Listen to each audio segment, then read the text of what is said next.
Harry Potter and the Order of the Phoenix, Chapter 5, The Order of the Phoenix. You're my dear old mom, yeah, said Sirius. We've been trying to get her down for a month, but we think she put a permanent sticking charm on the back of the canvas. Let's get downstairs quick before they all wake up again. But what's a portrait of your mother doing here? Harry asked, bewildered, as they went through the door from the hall and led the way down a flight of narrow stone steps, the others just behind them. Hasn't anyone told you?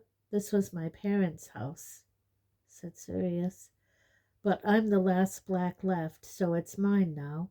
I offered it to Dumbledore for headquarters, about the only useful thing I've been able to do. Harry, who had expected a better welcome, noted how hard and bitter Sirius's voice sounded. He followed his godfather to the bottom of the steps and through a door leading into the basement kitchen. It was scarcely less gloomy than the hall above, a cavernous room with rough stone walls. Most of the light was coming from a large fire at the end of the room. A haze of pipe smoke hung in the air like battle fumes, through which loomed the menacing shapes of heavy iron pots and pans hanging from the dark ceiling. Many chairs had been crammed into the room for the meeting, and a long wooden table stood in the middle of them, littered with rolls of parchment, goblets, empty wine bottles, and a heap of what appeared to be rags. Mr. Weasley and his eldest son Bill were talking quietly with their heads together at the end of the table. Mrs. Weasley cleared her throat. Her husband, a thin, balding, red-haired man who wore horn-rimmed glasses, looked around and jumped to his feet. "Harry," Mr. Weasley said, hurrying forward to greet him and shaking his hand vigorously. "Good to see you." Over his shoulder, Harry saw Bill, who still wore his long hair in a ponytail, hastily rolling up the lengths of parchment left on the table. "Journey all right, Harry?" Bill called, trying to gather up 12 scrolls at once. "Mad I didn't make you come via Greenland, then?" "He tried," said Tonks, striding over to help Bill and immediately toppling a candle on to the last piece of parchment. "Oh, no, sorry." "Here, dear," said Mrs. Weasley, sounding exasperated, and she repaired the parchment with a wave of her hand. In the flash of light caused by Mrs. Weasley's charm, Harry caught a glimpse of what looked like the plan of a building. Mrs. Weasley had seen him looking. She snatched the plan off the table and stuffed it into Bill's already overladen arms. "This sort of thing ought to be cleared away promptly at the end of meetings," she snapped, before sweeping off towards an ancient dresser from which she started unloading dinner plates. Bill took out his wand, muttered, "Evanesco," and the scrolls vanished. "Sit down, Harry," said Sirius. "You've met Mundungus, have you?" The thing Harry had taken to be a pile of rags gave a prolonged grunting snore, then jerked awake. "Someone say my name?" Mundungus mumbled sleepily. "I agree with Sirius." He raised a very grubby hand in the air as though voting, his droopy, bloodshot eyes unfocused. Ginny giggled. "The meeting's overdone," said Sirius as they all sat down around him at the table. "Harry's arrived." "Eh?" said Mundungus, peering balefully at Harry through his matted ginger hair. "Blimey, so he has. Yeah, you all right, Harry?" "Yeah," said Harry. Mundungus fumbled nervously in his pocket, still staring at Harry, and pulled out a grimy black pipe. He stuck it in his mouth, ignited the end of it with his wand, and took a deep pull on it. Great billowing clouds of greenish smoke obscured him within seconds.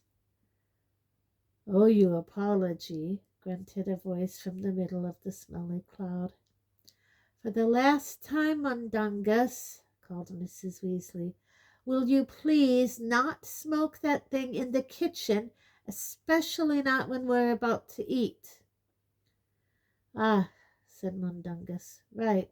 Sorry, Molly." The cloud of smoke vanished as Mundungus stowed his pipe back in his pocket, but an acrid smell of burning socks lingered. "And if you want dinner before midnight, I'll need a hand," Mrs. Weasley said to the room at large. "No, you can stay where you are, Harry dear. You've had a long journey." "What can I do, Molly?" said Tonks enthusiastically, bounding forwards. Mrs. Weasley hesitated, looking apprehensive. No, it's all right, Tonks. You have a rest too. You've done enough today." No, I want to help," said Tonks brightly, knocking over a chair as she turned towards the dresser, from which Ginny was collecting cutlery. Soon a series of heavy knives were chopping meat and vegetables of their own accord, supervised by Mr.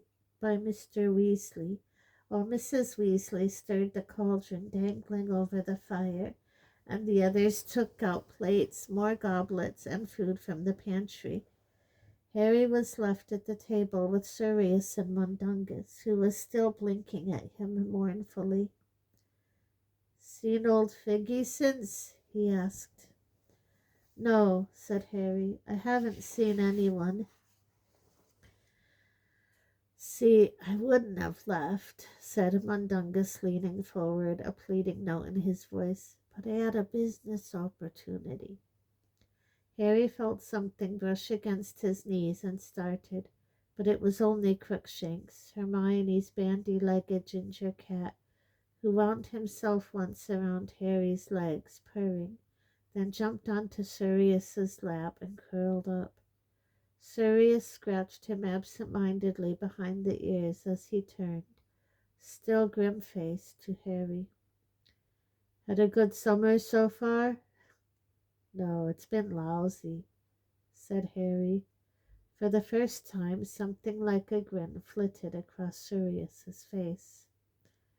"Don't know what you're complaining about myself." "What?" said Harry incredulously. "Personally, I'd have welcomed a Dementor attack. A deadly struggle for my soul would have broken the monotony nicely. You think you've had it bad. At least you've been able to get out and about, stretch your legs, get into a few fights. I've been stuck inside for a month." "How come?" asked Harry, frowning.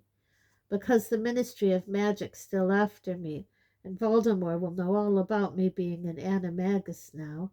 Wormtail will have told him, so my big disguise is useless. There's not much I can do for the Order of the Phoenix, or so Dumbledore feels." There was something about the slightly flattened tone of voice in which Sirius uttered Dumbledore's name that told Harry that Sirius, too, was not very happy with the headmaster. Harry felt a sudden upsurge of affection for his godfather. "At least you've known what's been going on," he said bracingly. "Oh, yeah?" said Sirius sarcastically. "Listening to Snape's reports, having to take all his snide hints that he's out there risking his life, while I'm sat on my backside here having a nice, comfortable time, asking me how the cleaning's going." "What cleaning?" asked Harry. "Trying to make this place fit for human habitation," said Sirius, waving a hand around the dismal kitchen. "No one's lived here for 10 years, not since my dear mother died, unless you count her old house elf, and he's gone round the twist. Hasn't cleaned anything in ages."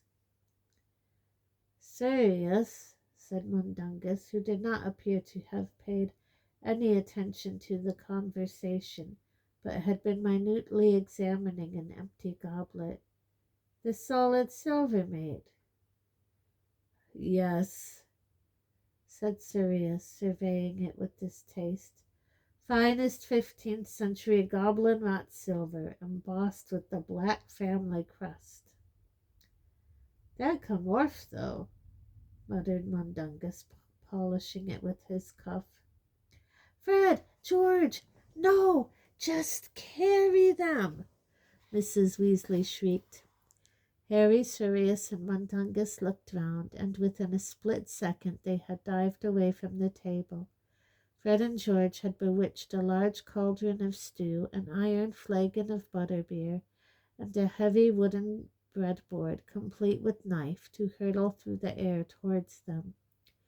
The stew skidded the length of the table and came to a halt just before the end, leaving a long black burn on the wooden surface. The flagon of butterbeer fell with a crash, spilling its contents everywhere.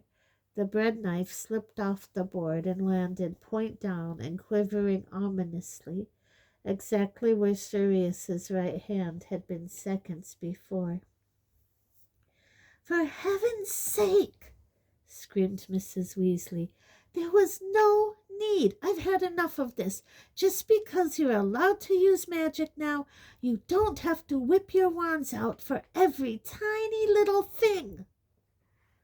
We were just trying to save a bit of time, said Fred, hurrying forward to wrench the bread knife out of the table. Sorry, Sirius, mate, didn't mean to. Harry and Sirius were both laughing. Mundungus, who had toppled backwards off his chair, was swearing as he got to his feet. Crookshanks had given an angry hiss and shot off under the dresser, from where his large yellow eyes glowed in the darkness. Boys, Mr. Weasley said, lifting the stew back into the middle of the table, your mother's right. You're supposed to show a sense of responsibility now you've come of age. None of your brothers caused this sort of trouble, Mrs. Weasley raged as she slammed a fresh flagon of butterbeer onto the table and spilling almost as much again. Bill didn't feel the need to apparate every few feet. Charlie didn't charm everything he met. Percy... She stopped dead, catching her breath with a frightened look at her husband, whose expression was suddenly wooden. Let's eat, said Bill quickly. It looks wonderful, Molly, said Lupin, ladling stew onto a plate for her and handing it across the table. For a few minutes there was silence, but for the chink of plates and cutlery and the scraping of chairs as everyone settled down to their food. Then Mrs. Weasley turned to Sirius. I've been meaning to tell you, Sirius, there's something trapped in that writing desk in the drawing room. It keeps rattling and shaking. Of course, it could just be a boggart, but I thought we ought to ask Alastor to have a look at it before we let it out. Whatever you like, said Sirius indifferently. The curtains in there are full of doxies, too, Mrs. Weasley went on. I thought we might try and tackle them tomorrow. I look forward to it, said Sirius. Harry heard the sarcasm in his voice, but he was not sure that anyone else did. Opposite Harry, Tonks was entertaining Hermione and Ginny by transforming her nose between mouthfuls, screwing up her eyes each time with the same pained expression she had worn back in Harry's bedroom. Her nose swelled to a beak-like protuberance that resembled Snape's, shrank to the size of a button mushroom, and then sprouted a great deal of hair from each nostril.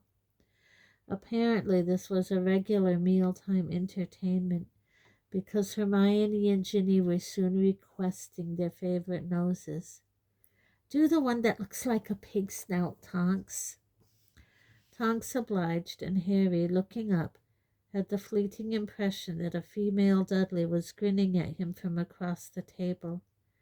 Mr. Weasley, Bill, and Lupin were having an intense discussion about goblins. They're not giving anything away yet, said Bill. I still can't work out whether or not they believe he's back. course, they might prefer not to take sides at all, keep out of it. I'm sure they'd never go over to you-know-who, said Mr. Weasley, shaking his head. They've suffered losses too. Remember that goblin family he murdered last time, somewhere near Nottingham? I think it depends what they're offered, said Lupin, and I'm not talking about gold. If they're offered the freedoms we've been denying them for centuries, they're going to be tempted. Have you still not had any luck with Ragnarok, Bill? He's feeling pretty anti-wizard at the moment, said Bill. He hasn't stopped raging about the Bagman business. He reckons the ministry did a cover-up. Those goblins never got their gold from him, you know. A gale of laughter from the middle of the table drowned the rest of Bill's words. Fred, George, Ron, and Mundungus were rolling around in their chairs. And then, choked Mundungus, tears running down his face, and then, if you believe it, he says to me, he says, Eardung, where'd you get all them toads from? 'Cause some son of a bludger's gone and nicked all mine. And I says, nicked all your toads, Will, what next? So you'll be wanting some more then. And if you'll believe me, lads, the gormless gargoyle buys all his own toads back off me for a lot more than what he paid in the first place. I don't think we need to hear any more of your business dealings, thank you very much, Mundungus, said Mrs. Weasley sharply as Ron slumped forwards onto the table, howling with laughter. Beg pardon, Molly, said Mundungus at once, wiping his eyes and winking at Harry. But you know, Will nicked him off Wardieris in the first place, so I wasn't really doing nothing wrong. I don't know where you learned about right and wrong, Mundungus, but you seem to have missed a few crucial lessons, said Mrs. Weasley coldly. Fred and George buried their faces in their goblets of butterbeer. George was hiccuping. For some reason, Mrs. Weasley threw a very nasty look at Sirius before getting to her feet and going to fetch a large rhubarb crumble for pudding. Harry looked round at his godfather. Molly doesn't approve of Mundungus, said Sirius in an undertone. How come he's in the order? Harry said very quietly. He's useful, Sirius muttered. Knows all the crooks. Well, he would, seeing as he's one himself. But he's also very loyal to Dumbledore, who helped him out of a tight spot once. It pays to have someone like Dung around. He hears things we don't.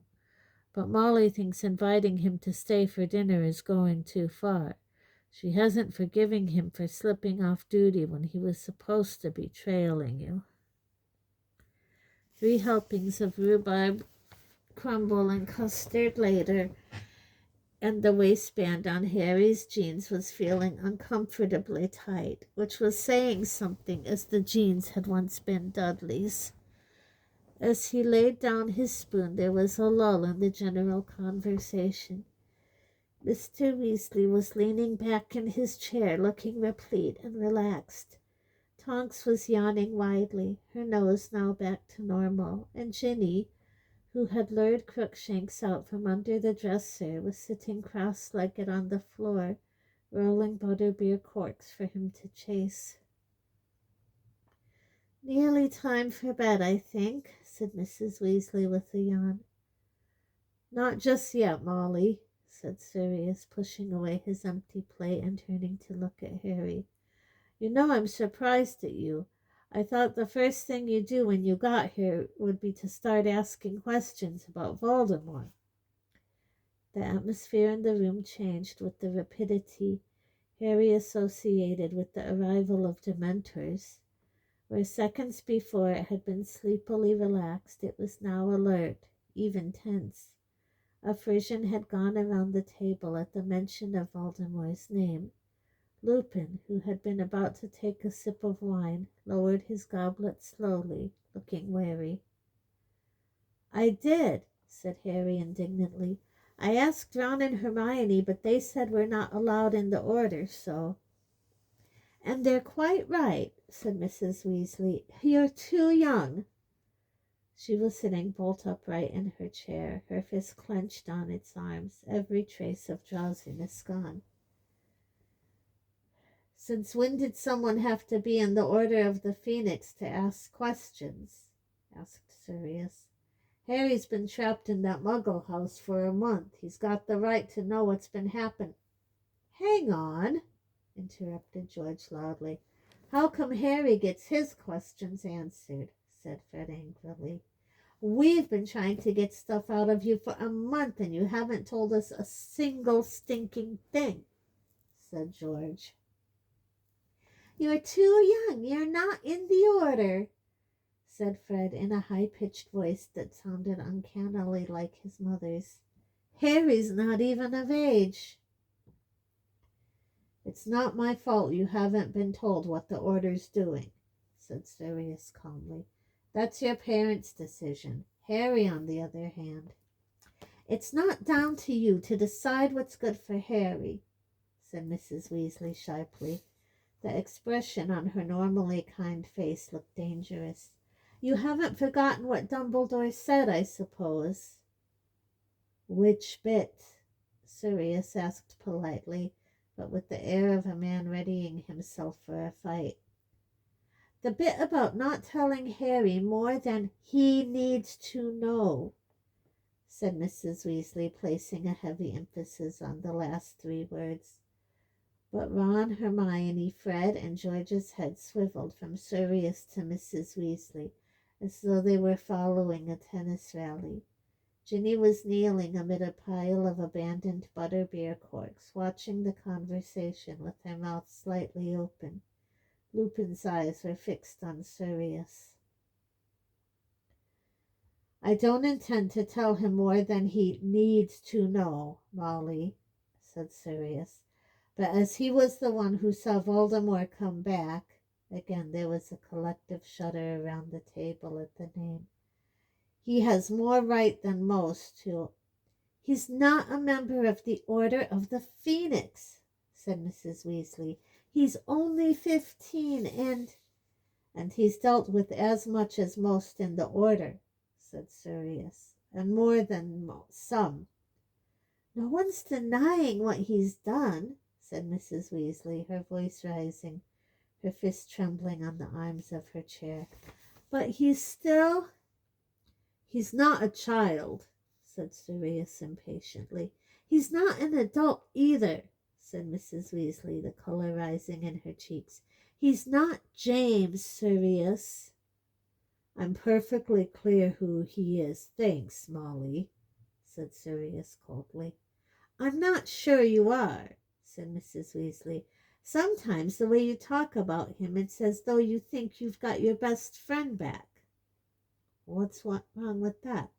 Said Harry. What's wrong, Harry, is that you are not your father, however much you might look like him, said Mrs. Weasley, her eyes still boring into Sirius. You are still at school, and adults responsible for you should not forget it. Meaning I'm an irresponsible godfather, demanded Sirius, his voice rising. Meaning you have been known to act rashly, Sirius, which is why Dumbledore keeps reminding you to stay at home and... We'll leave my instructions from Dumbledore out of this, if you please, said Sirius loudly. Arthur, said Mrs. Weasley, rounding on her husband. Arthur, back me up. Mr. Weasley did not speak at once. He took off his glasses and cleaned them slowly on his robes, not looking at his wife. Only when he had replaced them carefully on his nose did he reply. Dumbledore knows the position has changed, Molly. He accepts that Harry will have to be filled in to a certain extent now that he is staying at headquarters. Yes, but there's a difference between that and inviting him to ask whatever he likes. Personally, said Lupin quietly, looking away from Sirius at last, as Mrs. Weasley turned quickly to him, hopeful that finally she was about to get an ally. I think it better that Harry gets the facts. Not all the facts, Molly, but the general picture from us rather than a garbled version from others. His expression was mild, but Harry felt sure Lupin, at least, knew that some extendable ears had survived Mrs. Weasley's rage. "Well," said Mrs. Weasley, breathing deeply and looking around the table for support that did not come. "Well, I can see I'm going to be overruled. I'll just say this. Dumbledore must have had his reasons for not wanting Harry to know too much. And speaking as someone who has Harry's best interests at heart—" "He's not your son," said Sirius quietly. "He's as good as," said Mrs. Weasley fiercely. "Who else has he got?" "He's got me." "Yes," said Mrs. Weasley, her lip curling. "The thing is, it's been rather difficult for you to look after him while you've been locked up in Azkaban, hasn't it?" Sirius started to rise from his chair. "Molly, you're not the only person at this table who cares about Harry," said Lupin sharply. "Sirius, sit down." Mrs. Weasley's lower lip was trembling. Sirius sank slowly back into his chair, his face white. "I think Harry ought to be allowed a say in this," Lupin continued. "He's old enough to decide for himself." "I want to know what's been going on," Harry said at once. He did not look at Mrs. Weasley. He had been touched by what she had said about his being as good as a son, but he was also impatient with her mollycoddling. Sirius was right. He was not a child. "Very well," said Mrs. Weasley, her voice cracking. "Ginny, Ron, Hermione, Fred, George, I want you out of this kitchen now." There was instant uproar. "We're of age!" Fred and George bellowed together. "If Harry's allowed, why can't I?" shouted Ron. "Mom, I want to hear," wailed Ginny. "No!" shouted Mrs. Weasley, standing up, her eyes overbright. "I absolutely forbid—" "Molly, you can't stop Fred and George," said Mr. Weasley wearily. "They are of age. They're still at school." "But they're legally adults now," said Mr. Weasley in the same tired voice. Mrs. Weasley was now scarlet in the face. Oh, all right then. Fred and George can stay, but Ron—" "Harry'll tell me and Hermione everything you say anyway," said Ron hotly. Won't you?" he added uncertainly, meeting Harry's eyes. For a split second, Harry considered telling Ron that he wouldn't tell him a single word, that he could try a taste of being kept in the dark and see how he liked it. But the nasty impulse vanished as they looked at each other. "Course I will," Harry said. Ron and Hermione beamed. "Fine!" shouted Mrs. Weasley. "Fine! Ginny, bed!" Ginny did not go quietly. They could hear her raging and storming at her mother all the way up the stairs, and when she reached the hall, Mrs. Black's ear-splitting shrieks were added to the din.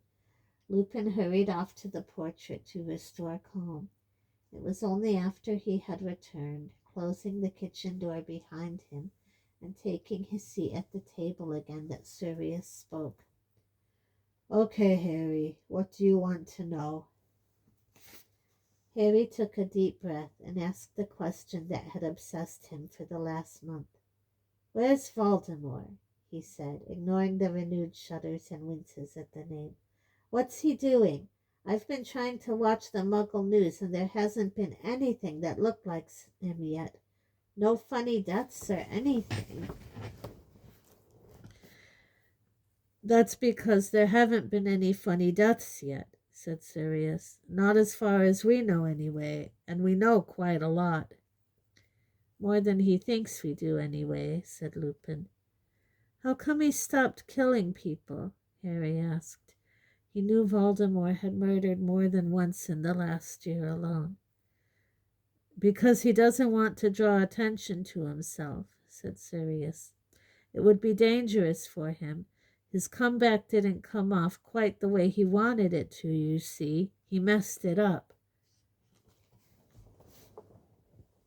Or rather, you messed it up for him, said Lupin with a satisfied smile. How? Harry asked, perplexed. You weren't supposed to survive, said Sirius. Nobody apart from his Death Eaters was supposed to know he'd come back, but you survived to bear witness. And the very last person he wanted alerted to his return the moment he got back was Dumbledore, said Lupin. And you made sure Dumbledore knew at once. How has that helped? Harry asked. Are you kidding? Said Bill incredulously. Dumbledore was the only one you know who was ever scared of. Thanks to you, Dumbledore was able to recall the Order of the Phoenix about an hour after Voldemort returned, said Sirius. So what's the Order been doing? Said Harry, looking around at them all. Working as hard as we can to make sure Voldemort can't carry out his plans, said Sirius. How do you know what his plans are? Harry asked quickly. Dumbledore's got a shrewd idea, said Lupin, and Dumbledore's shrewd ideas normally turn out to be accurate. So what does Dumbledore reckon he's planning? Well, firstly, he wants to build up his army again, said Sirius. In the old days, he had huge numbers at his command, witches and wizards he'd bullied or bewitched into following him. His faithful Death Eaters, a great variety of dark creatures. You heard him planning to recruit the giants. Well, they'll be just one of the group he's after. He's certainly not going to try and take on the Ministry of Magic with only a dozen Death Eaters. So you're trying to stop him from getting more followers? We're doing our best, said Lupin. How? Well, the main thing is to try and convince as many people as possible that you know who really has returned, to put them on their guard, said Bill. It's proving tricky, though. Why? Because of the Ministry's attitude, said Tonks. You saw Cornelius Fudge after you know who came back, Harry. Well, he hasn't shifted his position at all. He's absolutely refusing to believe it's happened. But why? Said Harry desperately.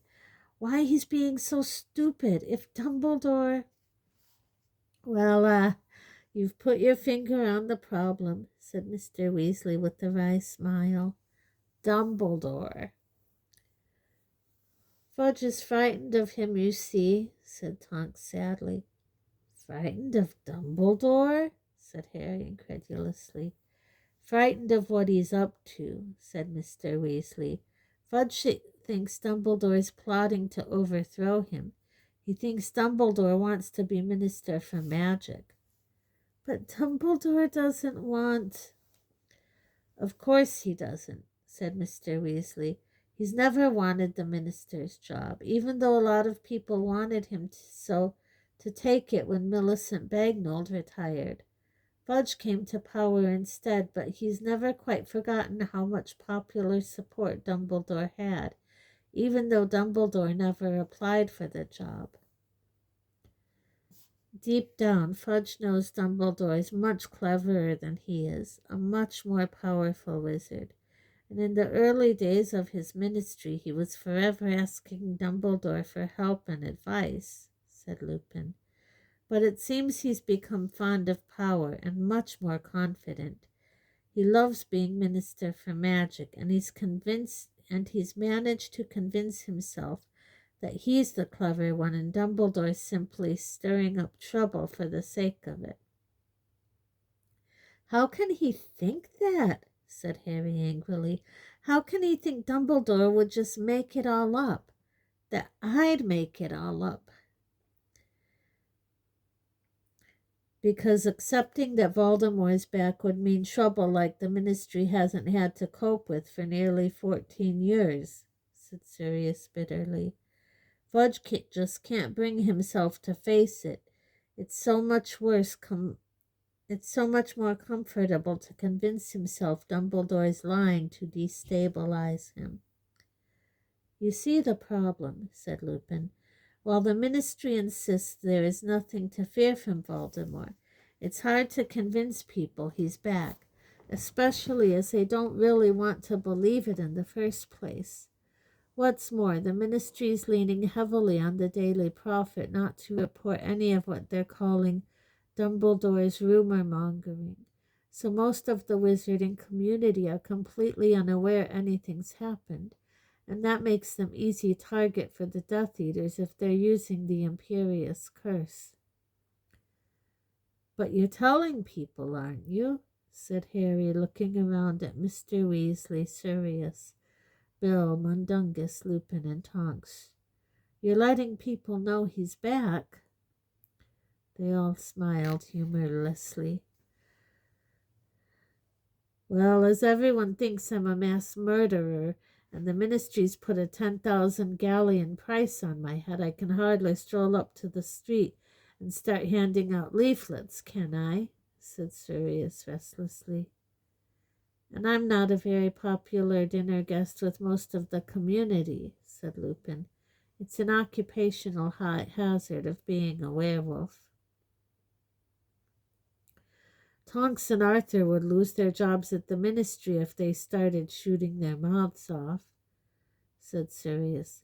And it's very important for us to have spies inside the Ministry, because you can bet Voldemort will have them. We've managed to convince a couple of people, though, said Mr. Weasley. Tonks here, for one. She's too young to have been in the Order of the Phoenix last time, and having Aurors on our side is a huge advantage. Kingsley Shacklebolt's been a real asset, too. He's in charge of the hunt for Sirius, so he's been feeding the Ministry information that Sirius is in Tibet. But if none of you are putting the news out that Voldemort is back, Harry began. Who said none of us are putting the news out? Said Sirius. Why do you think Dumbledore's in such trouble? What do you mean? Harry asked. They're trying to discredit him, said Lupin. Didn't you see the Daily Prophet last week? They reported that he'd been voted out of the chairman for the International Confederation of Wizards because he's getting old and losing his grip, but it's not true. He was voted out by Ministry wizards after he made a speech announcing Voldemort's return. They've demoted him from Chief Warlock on the Wizengamot, that's the High Wizard Court, and they're talking about taking away his Order of Merlin First Class, too.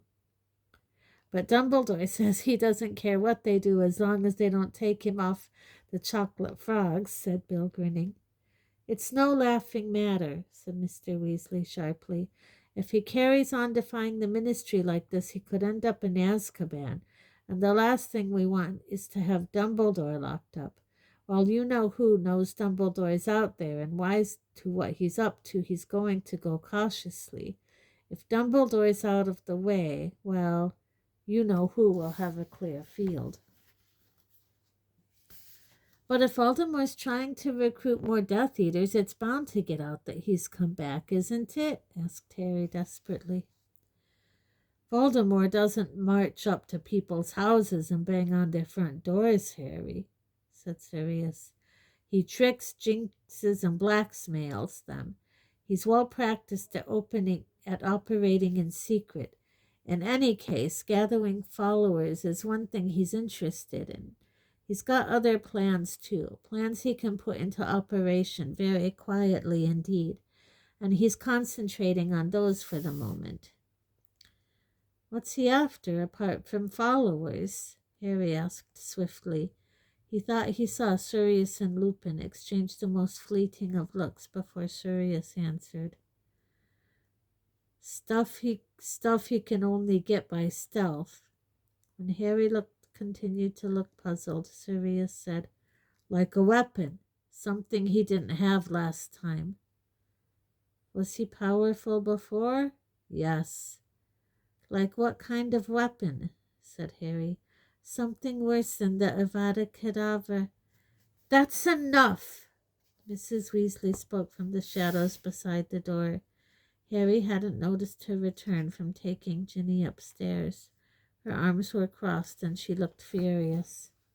"I want you in bed now, all of you," she added, looking around at Fred, George, Ron, and Hermione.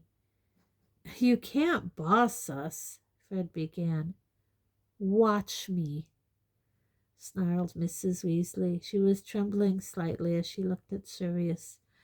"You've given Harry plenty of information. Any more and you might just as well induct him into the order straight away." "Why not?" said Harry quickly. "I'll join. I want to join. I want to fight." No, it was not Mrs. Weasley who spoke this time, but Lupin. "The order is comprised only of overage wizards," he said. "Wizards who have left school," he added, as Fred and George opened their mouths. "There are dangers involved of which you can have no idea, and of any of you. I think Molly's right, Sirius. We've said enough." Sirius half shrugged, but did not argue. Mrs. Weasley beckoned imperiously to her sons and Hermione. One by one they stood up, and Harry, recognizing defeat, followed suit.